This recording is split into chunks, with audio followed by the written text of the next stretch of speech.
हर हर महादेव। दोस्तों, शिव पुराण की रुद्र संहिता के 6ठे अध्याय में आपका स्वागत है और हमारी आपसे ये प्रार्थना है, शिव पुराण की कथाएं अपने बच्चों को अवश्य सुनाएं। तो दोस्तों, आज के अध्याय में हम जानेंगे कि ब्रह्मा जी ने नारद जी को शिव तत्व के विषय में क्या ज्ञान दिया। ब्रह्मा जी ने कहा, हे नारद, तुम सदैव जगत के उपकार में लगे रहते हो। तुमने जगत के लोगों के हित के लिए बहुत उत्तम बात पूछी है, जिसके सुनने से मनुष्य के सब जन्मों के पापों का नाश हो जाता है। उस परम ब्रह्म शिव तत्व का वर्णन मैं तुम्हारे लिए कर रहा हूँ। शिव तत्व का स्वरूप बहुत सुंदर और अद्भुत है। जिस समय महाप्रलय आई थी और पूरा संसार नष्ट हो गया था तथा चारों ओर सिर्फ अंधकार ही अंधकार था, आकाश व ब्रह्मांड तारों व ग्रहों से रहित होकर अंधकार में डूब गए थे। सूर्य और चंद्रमा दिखाई देने बंद हो गए थे। सभी ग्रहों और नक्षत्रों का कहीं पता नहीं चल रहा था। दिन रात अग्निजल कुछ भी नहीं था। प्रधान आकाश और अन्य तेज भी शून्य हो गए थे। शब्द, स्पर्श, गंध, रूप, रस का अभाव हो गया था। सत्य सब कुछ खत्म हो गया था। तब सिर्फ सत ही बचा था। उस तत्व को मुनिजन एवं योगी यह अपने हृदय के भीतर ही देखते हैं। वाणी, नाम, रूप, रंग आदि की वहां तक पहुंच नहीं है। उस परब्रह्म के विषय में ज्ञान और अज्ञान से किए गए संबोधन के द्वारा कुछ समय बाद अर्थात सृष्टि का समय आने पर एक से अनेक होने के संकल्प का उदय हुआ। तब उन्होंने अपनी लीला से मूर्ति की रचना की। वह मूर्ति संपूर्ण ऐश्वर्य तथा गुणों से युक्त, संपन्न, सर्वज्ञानमयी एवं सब कुछ प्रदान करने वाली है। यही सदाशिव की मूर्ति है। सभी पंडित विद्वान इसी प्राचीन मूर्ति को ईश्वर कहते हैं। उसने अपने शरीर से स्वच्छ शरीर वाली एवं स्वरूप भूता शक्ति की रचना की।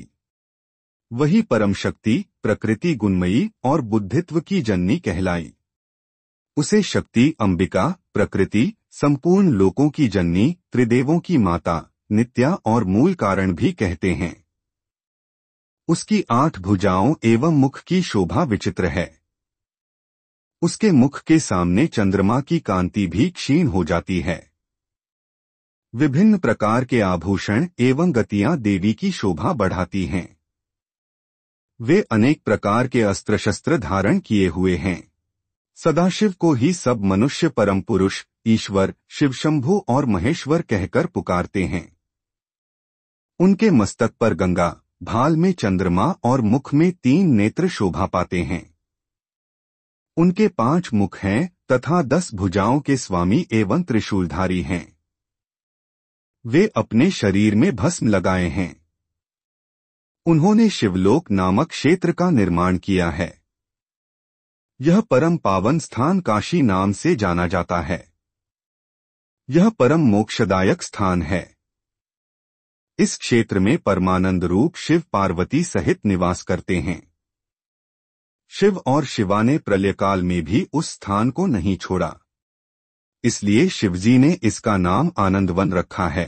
एक दिन आनंदवन में घूमते समय शिव शिवा के मन में किसी दूसरे पुरुष की रचना करने की इच्छा हुई। तब उन्होंने सोचा कि इसका भार किसी दूसरे व्यक्ति को सौंपकर हम यहीं काशी में विराजमान रहेंगे।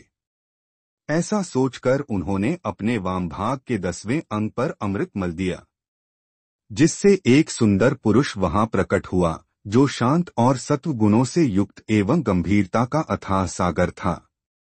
उसकी कांति इंद्रनील मणि के समान श्याम थी। उसका पूरा शरीर दिव्य शोभा से चमक रहा था तथा नेत्र कमल के समान थे। उसने हाथ जोड़कर भगवान शिव और शिवा को प्रणाम किया तथा प्रार्थना की कि मेरा नाम निश्चित कीजिए। यह सुनकर भगवान शिव हंसकर बोले कि सर्वत्र व्यापक होने से तुम्हारा नाम विष्णु होगा। तुम भक्तों को सुख देने वाले होगे। तुम यहीं स्थिर रहकर तप करो। वही सभी कार्यों का साधन है। ऐसा कहकर शिवजी ने उन्हें ज्ञान प्रदान किया तथा वहां से अंतर्धान हो गए। तब विष्णुजी ने 12 वर्ष तक वहां दिव्य तप किया। तपस्या के कारण उनके शरीर से अनेक जलधाराएं निकलने लगीं। उस जल से सारा सूना आकाश व्याप्त हो गया। वह ब्रह्मरूप जल अपने स्पर्श मात्र से पापों का नाश करने वाला था। उस जल में भगवान विष्णु ने स्वयं शयन किया। नार अर्थात जल में निवास करने के कारण ही वे नारायण कहलाए। तभी से उन महात्मा से सब तत्वों की उत्पत्ति हुई। पहले प्रकृति से महान और उससे 3 गुण उत्पन्न हुए तथा उनसे अहंकार उत्पन्न हुआ। उससे शब्द, स्पर्श, रूप, रस और गंध एवं 5 भूत प्रकट हुए। उनसे ज्ञानेंद्रियां एवं कर्मेंद्रियां बनी। उस समय एकाकार 24 तत्व प्रकृति से प्रकट हुए एवं उनको ग्रहण करके परम पुरुष नारायण भगवान शिवजी की इच्छा से जल में सो गए। तो दोस्तों, आज की कथा यही समाप्त हुई तथा शिव पुराण की आगे की कथा जानने लिए हमारे चैनल को सब्सक्राइब अवश्य करें। हर हर महादेव।